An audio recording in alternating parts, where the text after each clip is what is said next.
নমস্কার বন্ধুরা, জেনিস রয় কিচেনে আপনাদের সকলকে স্বাগত জানাই। আজ আমি আপনাদের সঙ্গে শেয়ার করব বলে টোফু কারি রেসিপি নিয়ে চলে এসেছি। আপনারা ভিডিওটা দেখুন। যদি ভিডিওটা আপনাদের ভালো লেগে থাকে লাইক আর শেয়ার করে দেবেন। আর যদি আমার চ্যানেলে আপনারা নতুন বন্ধু হয়ে থাকেন তাহলে চ্যানেলটিকে সাবস্ক্রাইব করে বেল আইকন অবশ্যই প্রেস করে দেবেন, যাতে যখনই আমি কোনো নতুন রেসিপি আপলোড করব তার নোটিফিকেশান সবচেয়ে প্রথমে আপনাদের কাছে চলে যাবে। তাহলে চলুন দেখে নিই আমার এই ভিডিওটি। টোফু কারি বানানোর জন্য কড়াইতে দেব পর্যাপ্ত পরিমাণে অলিভ অয়েল। তেল গরম হয়ে গেছে, আমি একটা মিডিয়াম সাইজের পেঁয়াজ কুচি দেব।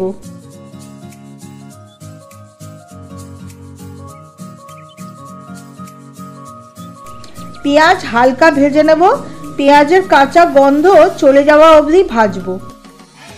পেঁয়াজ ভেজে কাঁচা গন্ধ চলে গেছে, আমি 3টে ছোট টমেটো রাফলি চপ করে দিয়ে দেব। টমেটো পেঁয়াজের সঙ্গে ভেজে নেব। টমেটো নরম করার জন্য দেব সামান্য একটু নুন।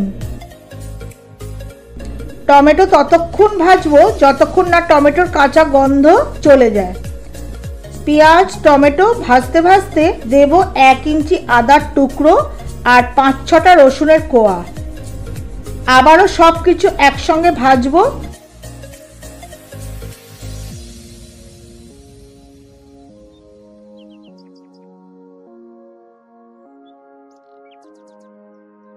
দুটো শুকনো লঙ্কা দেব।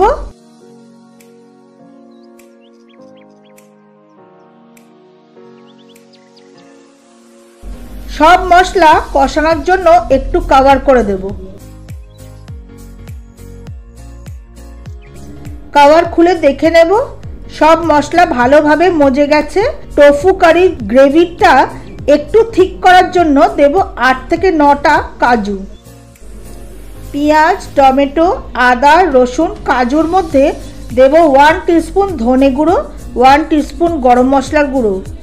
আমি গোটা গরম মশলা টোফু কারির জন্য ব্যবহার করব না, কারণ আমি টোফু কারির গ্রেভিটা স্মুথ চাইছি, তাই গুঁড়ো মশলার ব্যবহার করব। আমি 1 teaspoon Kashmiri red chilli powder, 1 teaspoon হলুদ গুঁড়ো দেব। যেহেতু 3টে টমেটো দিয়েছি তাই টেস্ট ব্যালেন্সের জন্য দেব একটু চিনি আর 1 মুঠো ধনেপাতা কুচি।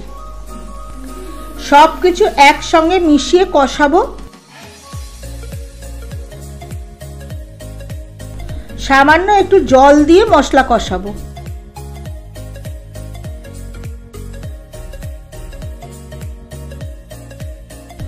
টোফু কারির জন্য মশলা একদম রেডি।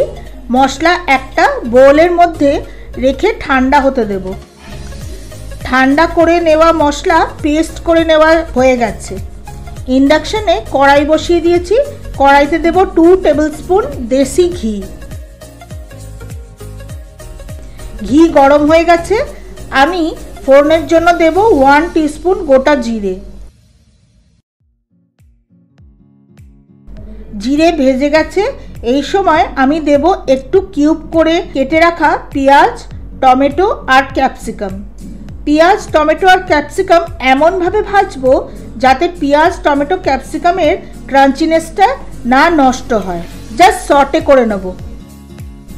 সবগুলো সটে করে নেওয়া হয়ে গেছে, আমি পেস্ট করে রাখা মশলা দিয়ে দেব।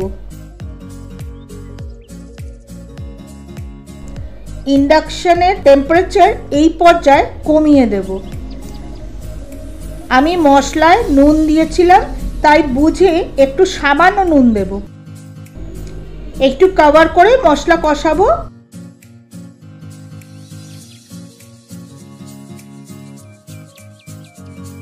কভার খুলে দেখে নেব গ্রেভির জন্য মশলা একদম রেডি।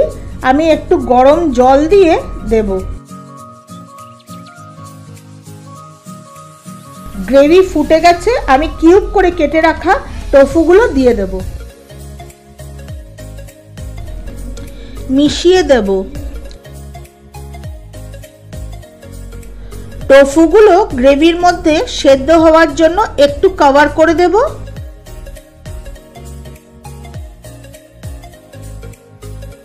কভার খুলে দেখে নেব টোফু কারি অলমোস্ট রেডি। খুব সুন্দর একটা ফ্লেভার বেরিয়েছে।